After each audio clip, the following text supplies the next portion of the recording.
and welcome back to iProperty Radio with myself, Carol Tallon. You can contact us on social media at iProperty Radio or email hello@ipropertyradio.com. This week on Breaking Ground, I'm chatting to show regular Ralph Montague of ArcDocs to talk about the upcoming BIM Coordinators Summit, which is taking place in the RDS and online this September. Ralph, you're very welcome back. Thank you for joining us today. Thank you, Carol. It's always a pleasure to talk to you. Ralph, the BIM Coordinators Summit, this took the industry by storm last year when everybody was in lockdown and there wasn't a lot happening. So talk to us about the BIM Coordinator Summit and the concept first of all. Yeah, well, actually, it started when COVID started. We offered at that time a free sort of program just to help people in that difficult period who wanted to find out about BIM, and we had a fantastic response. Over 5,000 people from around the world joined that program. And so last year we decided to host a summit to bring all these people back together.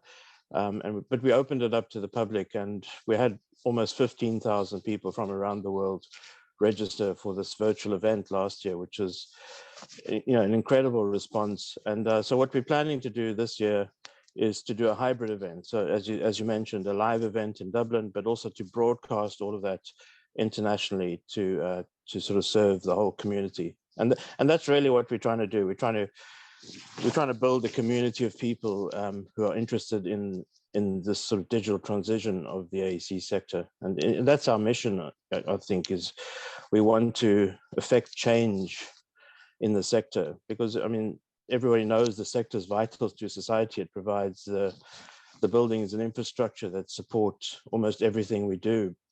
But at the moment, it's very slow and expensive and dangerous and corrupt and wasteful and unsustainable. And even in a first world country like Ireland, I mean, the sector is failing to deliver the housing, the education, the healthcare, transport, energy needs of our society. So, and it's even worse. Do you think that's an industry failure? Well, it is the industry that has to deliver that infrastructure, and whether there's lots of debate about what's causing that failure, but definitely the digital transition of this industry could help improve a lot of that by making it more productive and more transparent and able to deliver on these needs. And because nothing comes about within the industry without information, and the quality of information that's produced to sort of execute the work impacts on the performance and outcome. So our mission is to raise the awareness of the value of information and drive adoption of these digital processes at scale. And that's really the way we're going to go about that, is to recognize and appreciate and celebrate the people in the industry who are delivering excellence at the moment in information management. So we call them the kind of BIM heroes of the architecture, engineering, and construction sector. And are they all from the private sector? Because I know you're putting the blame kind of squarely on the industry, but surely the public sector has a huge role to play in this as one of the largest procurers and project managers within construction. So do you think, because I'm not blaming anyone, I suppose that's important. And I don't see a sort of us and them situation. Like, the public sector is part of the industry. The public procurers are part of this industry. The private procurers are part of the industry.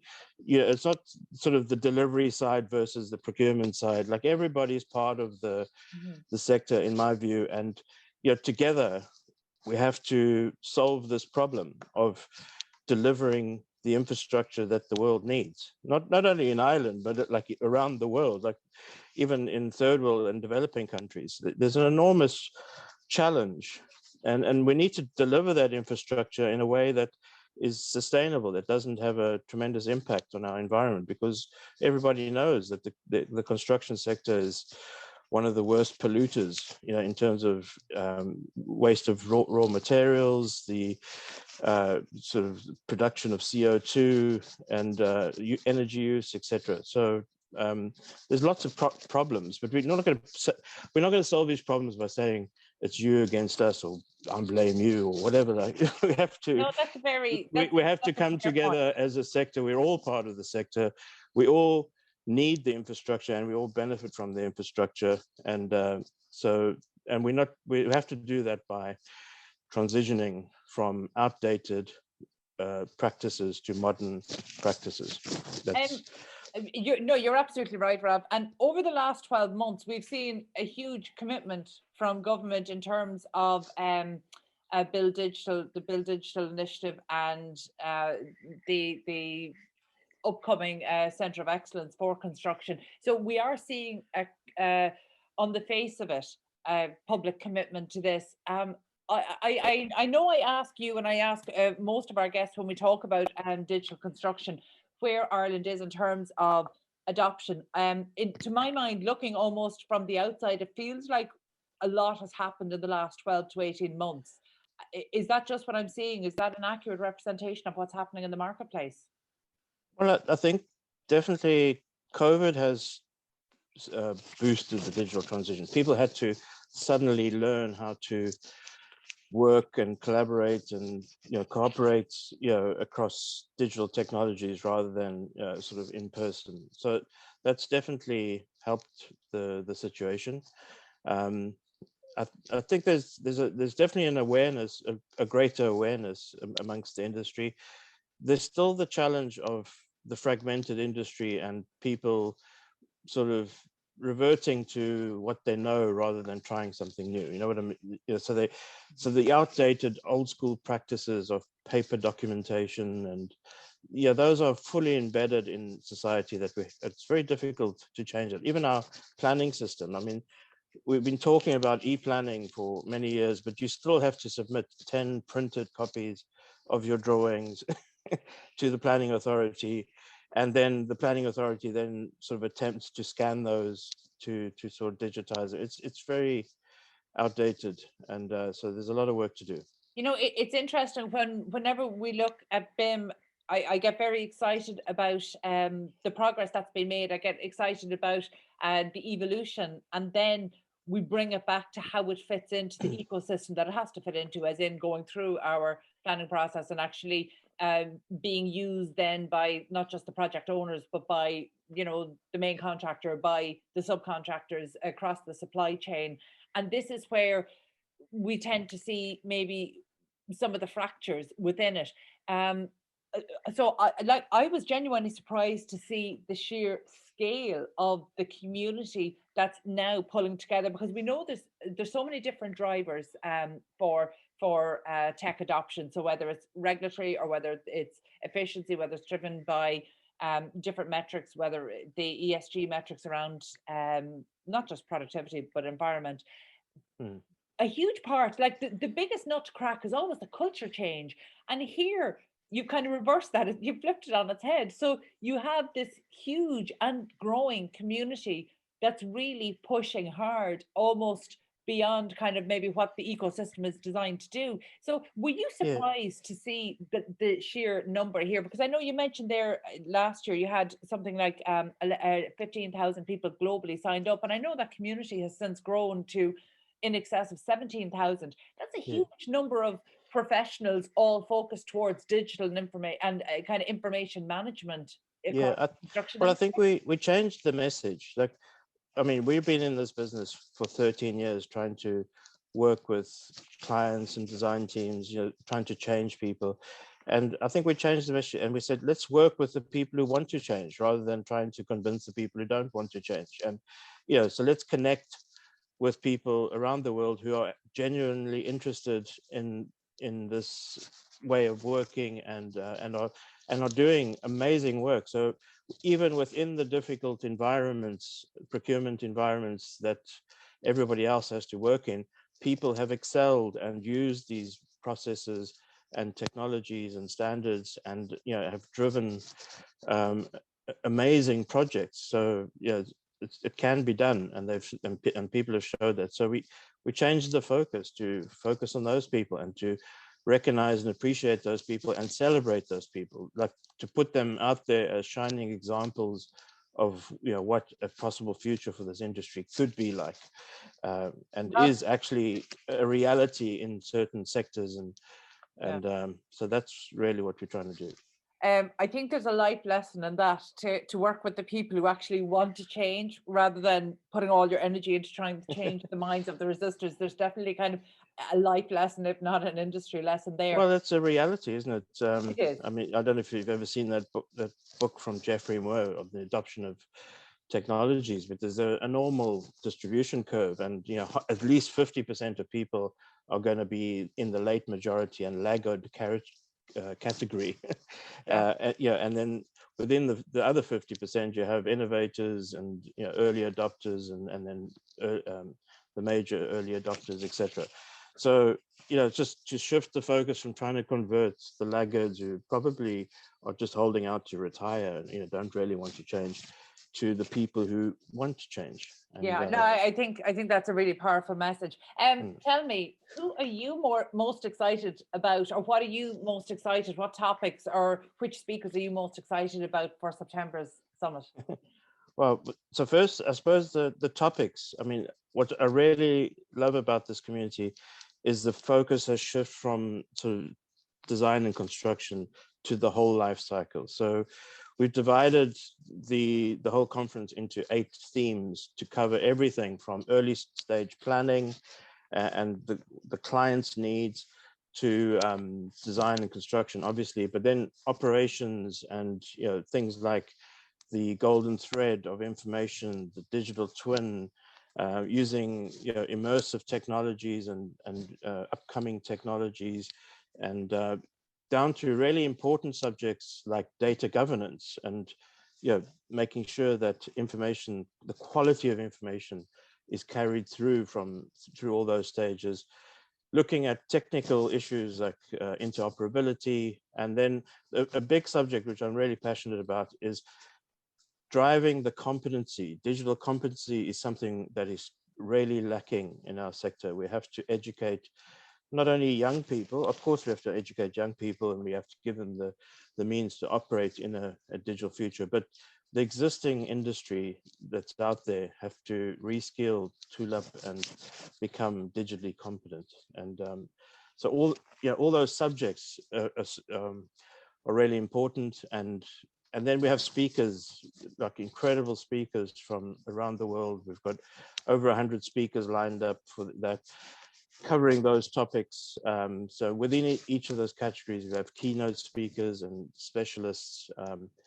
And then we also have some sort of specialist lounge areas. Obviously, one of them is the one we're talking to you about, but we want to showcase and demonstrate the very best in AEC technology and practice. We want to bring together professional practice. So we've got most of the professional bodies coming together in a space where they will talk about what each of the bodies are doing in relation to the digital adoption. And then your own spaces, we're talking about the place XR, like what is the future technology using the immersive technologies of AR, VR, and even the metaverse. What does that mean to our sector in the future? So an incredible lineup. Yeah. I'm really excited about it. There's a huge range there because, like, we might just go back. Obviously, I'm excited, and people are probably sick of me talking about, say, the immersive technology side. But I just see so much potential there, and the rise of digital twins has linked so nicely and enabled so much of our the aspirations we have for using immersive technology. So I think talking about the metaverse, it almost feels like an overlap. So it reminds me of when the term prop tech was coined, because what we realized is that there was people doing it maybe 6, 7, 8 years, and that the metaverse is a little bit like that. We've seen technology move in this direction, so now this movement has a name, but it almost doesn't add anything further to what was already being unleashed. And if anything, I wouldn't like to see it limited, because what we're seeing is that by having digital twins, that is just the start of unleashing the potential, not just for individual buildings, but across smart cities. So I'm so excited about what's happening. But at the core of all that, Carol, is data. Information. So like these concepts of digital twins and metaverse, and they are they're just concepts until you have good quality information. If you still have all your information on printed documents sitting in a box in your basement of your building, Yeah. it's not working for you. And Well, you know, so and that brings us back to what I know is a key focus to you, and that is digital competency across the industry. Now, I know this summit is an international one; it's a global one, and there's huge numbers involved. But let's just take a step back and look at the Irish marketplace. Where are we in terms of? I know we've talked about digital adoption, but in terms of digital competency across the industry, where are we? How do we rank against other countries? well, I think we rank very well. I mean, if we just look at the numbers last year of 15,000 people registered, Ireland was in the top 3 of the countries. So we had people from over 100 countries registered, but in terms of numbers, Ireland was in the top 3. Now, of course, some of that's got to do with the fact that we're based in Ireland and we're promoting that. But still, I think it shows that Ireland is really up there with the best. And even this, looking at the community and even the registrations for this year, we're already at about just under 5,000 people that have already expressed an interest in this year's event, and we're still up there in the top. I think Ireland this year is actually still at the moment is number 1 of all the people interested. So there's a high interest. I think there's a really good competency in Ireland. Ireland in certain sectors is doing incredibly well and sort of servicing the European and other markets with its competency. But it's almost like we have a two-tier system, because there'll be other people in the industry that don't even know what BIM is. You say BIM and they think you're talking about Board Ishkamara, the Irish Fisheries Board. And so we have this bizarre situation where you have some really shining lights in the industry doing incredible work, and then a vast majority of the industry that's just not engaging.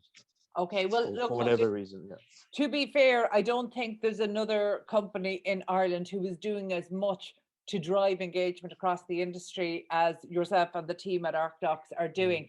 But so the range of topics is huge. But when you say 100 plus speakers, that can almost seem overwhelming. So tell us, who are the kind of BIM rock stars or digital construction rock stars that we need to be looking out for?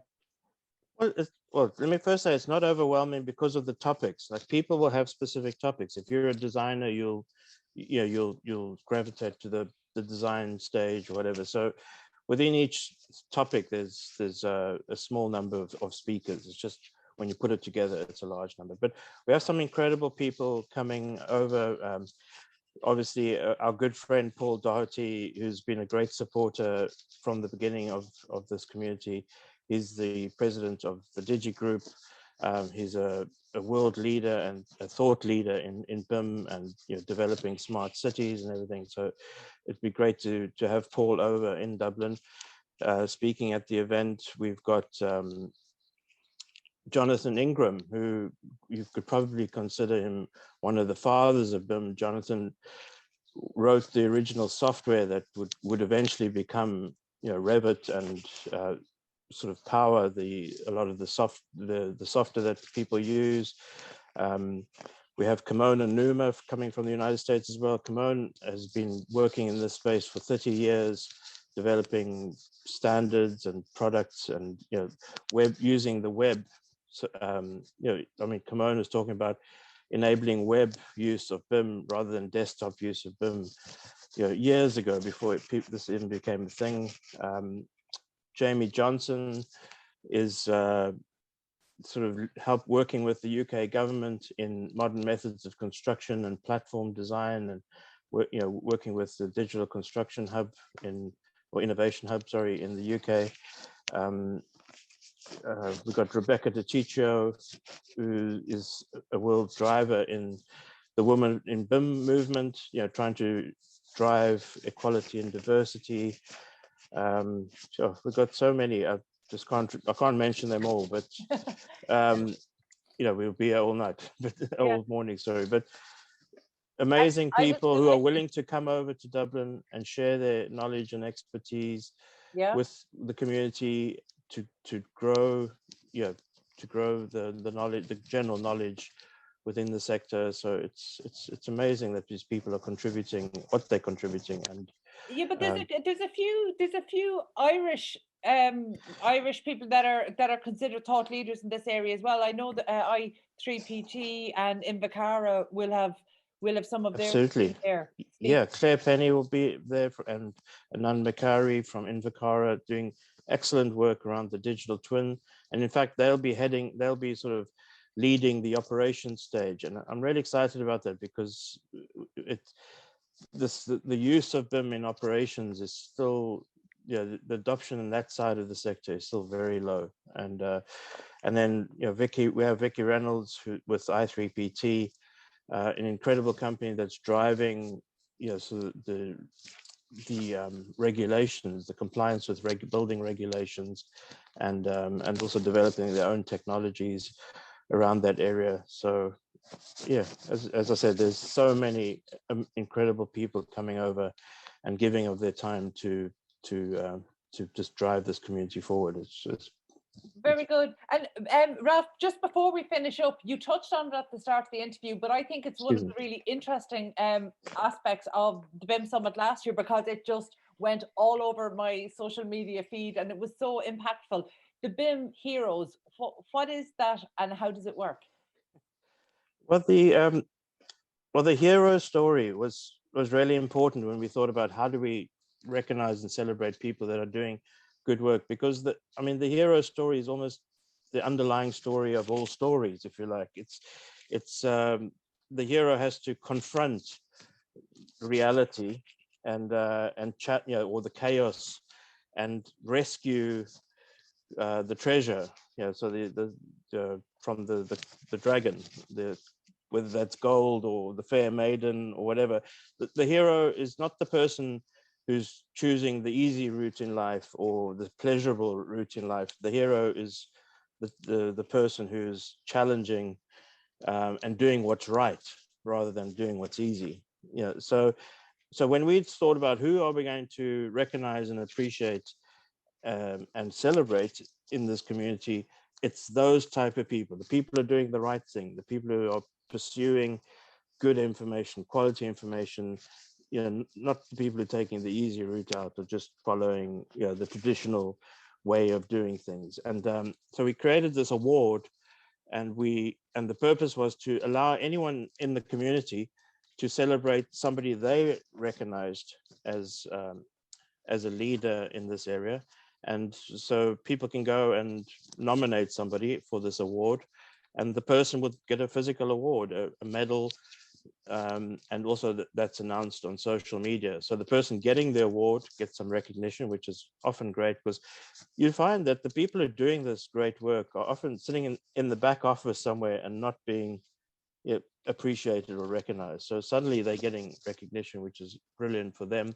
And then, but also the person or the company that's giving the award gets recognized. So everybody gets something out of it. So it was fantastic, and we've had over 500 people recognized through this award system by industry. Yeah, I think it's amazing to see the hero's journey, and I think Joseph Campbell would be so proud to see the analogy move from kind of Greek mythology right through digital construction and for building information modeling. So I think that is such a fantastic way to frame it, because actually sometimes when we're telling the technology story, we can forget that actually there is still a story there that needs to be told. So for me, the heroes, bringing the hero's journey into this, I think is so apt.